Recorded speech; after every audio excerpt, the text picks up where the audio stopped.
দেশ যদি সহিংস হয়ে ওঠে এই নির্বাচন নিরপেক্ষ হবে না, অবাধ হবে না।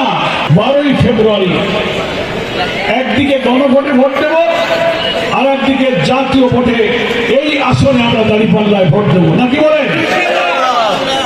আমাদের পেছনের ইতিহাসে চলে গেছে, একটা কালো যুগ আমরা পার করেছি।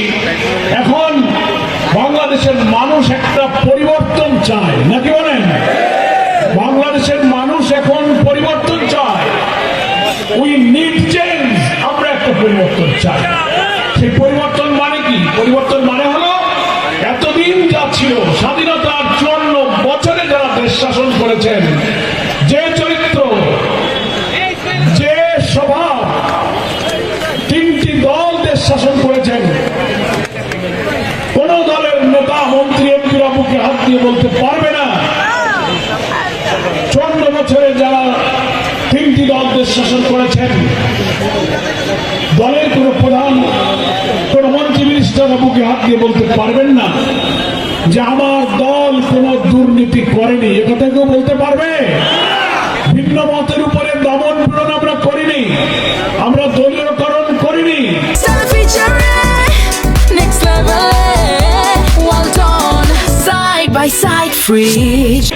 আমরা লুটপাট, অর্থ পাচার, ভিন্ন মতের, ভিন্ন দলের লোকের উপরে বিনা অপরাধে হামলা মামলা দিয়ে গ্রেপ্তার করানো, জেল খাটানো, অত্যাচার, কর্তৃত্ববাদী শাসন, চাঁদাবাজি, মস্তানি, পরের জমি দখল, ব্যবসা কেন্দ্র লুটপাট, এই অপরাধ থেকে অতীতের 3টি দল যারা দেশ শাসন করেছেন কেউই কিন্তু এই দোষ থেকে মুক্ত নয়।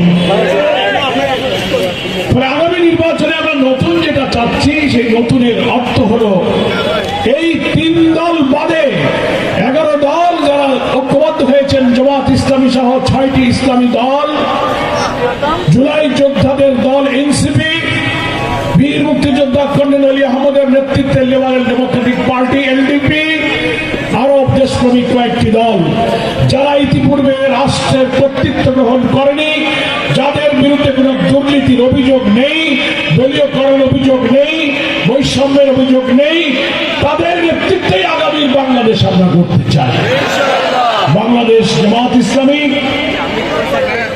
এই 11 দলের অন্যতম রাজনৈতিক বৃহৎ সংগঠন হিসেবে দেশবাসীর কাছে এই প্রতিশ্রুতি দিয়েছে, মহান আল্লাহর নাজিলকৃত কিতাব কোরআনের আইনের ভিত্তিতে, রাসূল সাল্লাল্লাহু আলাইহি ওয়াসাল্লামের আদর্শের সৎ নেতৃত্বের ভিত্তিতে একটি ইনসাফপূর্ণ বাংলাদেশ গঠিত হলেই কেবল আমাদের জীবনের দুঃখ, কষ্ট, অনাহার, অন্নহীন, বস্ত্রহীন নিরন্ন মানুষের কান্না ফুরাবে, মানুষের মুখে হাসি ফুটবে, সমৃদ্ধ উন্নত বাংলাদেশ তখন প্রতিষ্ঠিত হবে।